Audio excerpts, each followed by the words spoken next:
এক শান্তিপূর্ণ খামারে সেখানে বাস করত এক চঞ্চল ছোট্ট কুকুরছানা, যার নাম ছিল ম্যাক্স। তার নরম বাদামি লোম, ঝুলে থাকা কান আর সারাক্ষণ আনন্দে দোল খাওয়া লেজ ছিল। ম্যাক্স সারাদিন খামারের এদিক ওদিক দৌড়াত, প্রজাপতির পেছনে ছুটত আর ঘাসে গড়াগড়ি খেত।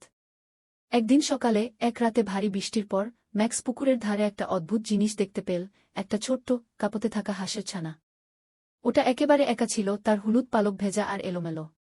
তুমি কি হারিয়ে গেছ? ম্যাক্স কৌতূহল ভরে মাথা কাত করে জিজ্ঞেস করল। হাঁসের ছানাটি নাক সিটকাল।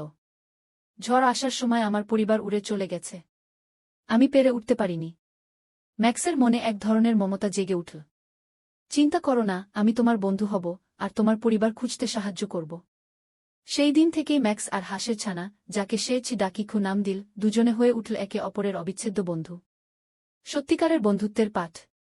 ম্যাক্স ডাকিকে দৌড়াতে শেখাল আর ডাকি ম্যাক্সকে জলকেলি করতে শেখাল।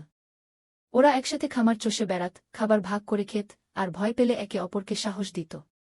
কিন্তু একদিন ডাকি আকাশে উড়ে যাওয়া হাঁসের এক ঝাঁক দেখল। সে তার ছোট্ট পাখা ঝাপটাতে লাগল, তাদের সঙ্গে যেতে চাইল, কিন্তু তখনও উড়তে পারত না। ডাকির চোখে বিষণ্ণতা দেখে ম্যাক্স বুঝল।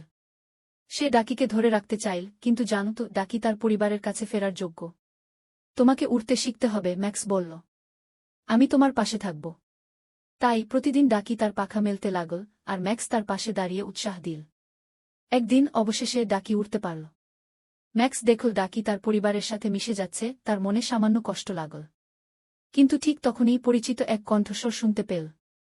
আমি প্রতিদিন তোমাকে দেখতে আসব, ম্যাক্স। সেরা বন্ধুরা কখনো একে অপরের মন থেকে মুছে যায় না।